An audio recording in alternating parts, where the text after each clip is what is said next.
Welcome back to my YouTube channel Digilanor. In today's lesson and video com PowerPoint presentation, we shall discuss about meaning, definition, merits, demerits of socialism. In previous lesson, we have already discussed about features of socialism. Today, we shall discuss about meaning, definition and features of socialism. Socialism was a reaction against individualism of 18th and 19th century. It was a pinnacle of capitalism. The concept of socialism was born in the burial ground of capitalism. Socialism is the legitimate child of two great revolutions, the Industrial Revolution, which broke out in England toward the end of 18th century, and the parallel revolution which took place in France, that is the France Revolution.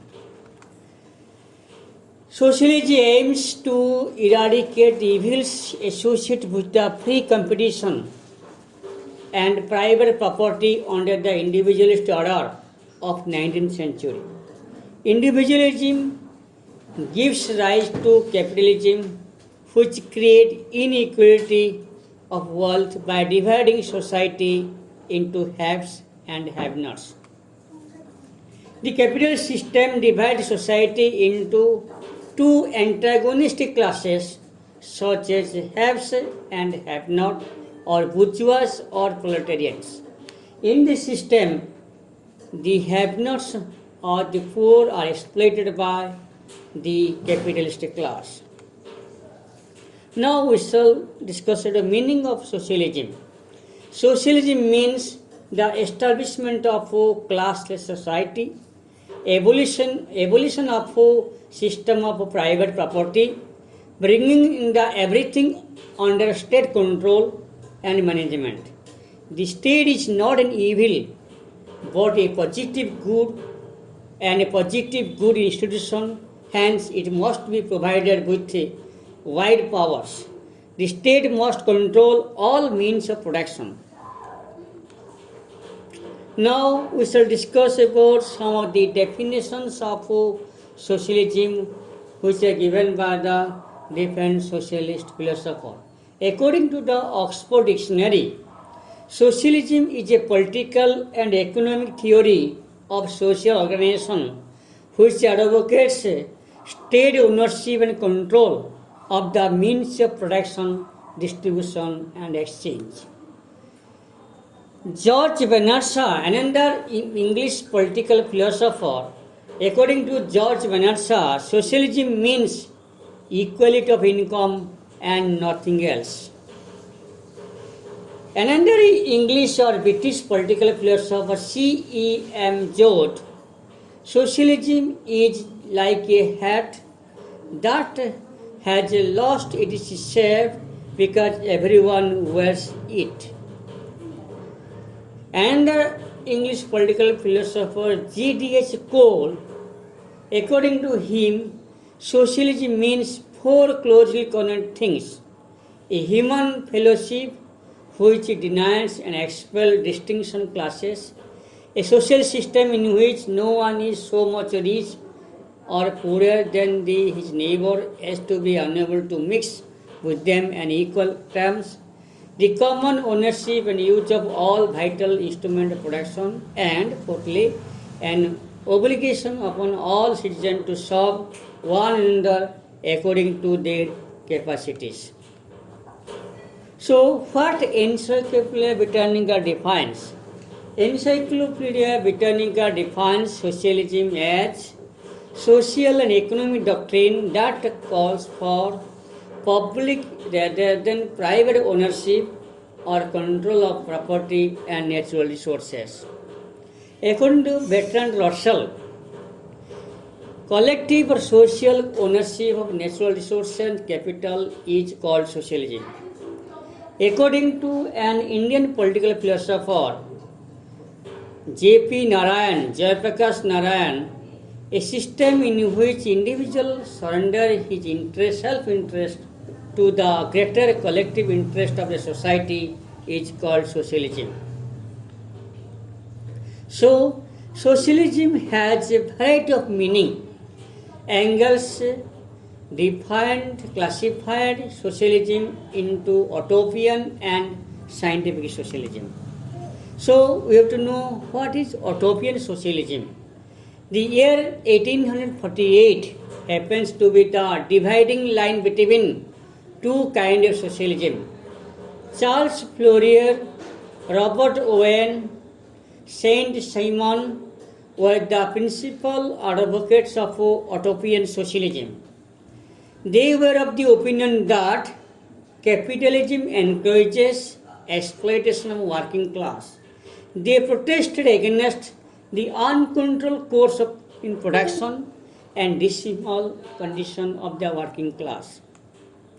The name Utopia was derived from the book Utopia by Thomas More, who by utopia means an ideal state. The advocates of utopian socialism had a plan to structure the society and establish a system by which the profit produced by the labor could be divided among the workers or among the laborers. They advocated a kind of state ownership of socialism. They were silent of the method as to how to get this socialist order, whether by peaceful means or by revolution. They remained silent about the method. The utopian socialism, supporter of utopian socialism. Now we shall discuss about what is scientific socialism. Socialism took a new turn with Karl Marx and Friedrich Engels, or Friedrich Engels. They published the Communist Manifesto in 1848. They provided socialism as a scientific base. Socialism for them was a social system which comes into being when the state power is seized by the workers and all means of production like land, labor, capital and industry are nationalized and controlled by the state. Marx, for the first time, gave the idea that history of every society, of every period or every time is a record of class war or class struggle between the haves and have-nots, the oppressor class and the oppressed class. In his Das Kapital, Marx predicted of a revolution by the working class. It successfully suggested or successfully staged can end capitalist exploitation and will establish a classless society of workers. The idea of Marx became the foundation stone upon which other socialist theories like feminism, anarchism, syndicalism, collectivism, girl socialism, etc. have been, or democratic socialism have been built up under the foundation stone of Marxian socialism or Marxism or communism. Now we shall discuss about merits of socialism. Socialism saves the poor labor class from the exploitation by the capitalist. Thus, the rich and poor class distinction among the people can be eliminated in a socialist society. Socialism believes in a planning, hence the natural resources in state can be properly utilized. Socialism emphasis on war, hence there can be maximum utilization of manpower in the society. It believes in the principles of equal pay for equal work. Thus, unemployment problem can be avoided in a socialist state. In capitalist society, there is open competition. There is also no restriction on production. huge quantity of goods are produced.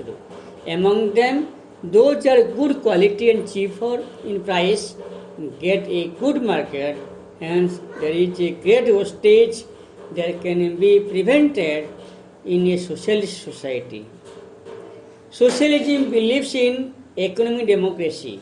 Political democracy is meaningless without economic democracy. Social economic justice for the citizen can be achieved in a socialist society. There are different socio-economic measures like facility insurance, which are provided by the state to the working class or the laborers. Socialism believes in proper and just distribution system. All people get a share in the profit from the production. Now we shall discuss about some of the demerits of socialism. In a socialist society, there exists a state control system. In state control system, there will be a lack of initiative and efficiency. Socialism does not differentiate between intelligent and idiots. It never recognizes the extra intelligence and caliber of the best few of society. Therefore, the society suffers in the long run. The state becomes authoritarian and bureaucratic. This may give rise to corruption, red tapeism, and inefficiency.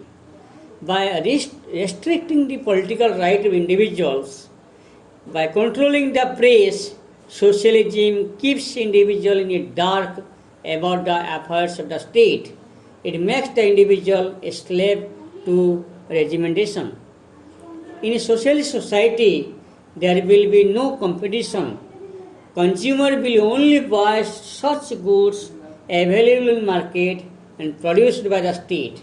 Thus, it makes the consumer choice very much limited, unlike a capitalist society. To conclude, since the end of the Second World War, socialism became a very popular and powerful doctrine among Soviet Unions and the countries or states of East European countries. But since 1991, after the collapse or disintegration of the Soviet Union, there has been sea change in the economic system of socialist countries of the world. All the socialist countries, states including China, are again learning towards liberalization. The faith in private property again is going to be restored. There is now a new tendency where there is a noble synthesis between socialism and individualism. This is called the general welfare theory, which believes in coexistence between the state and the collective welfare of the individual. Thank you very much. In our next video, we shall discuss about other things. Thank you very much.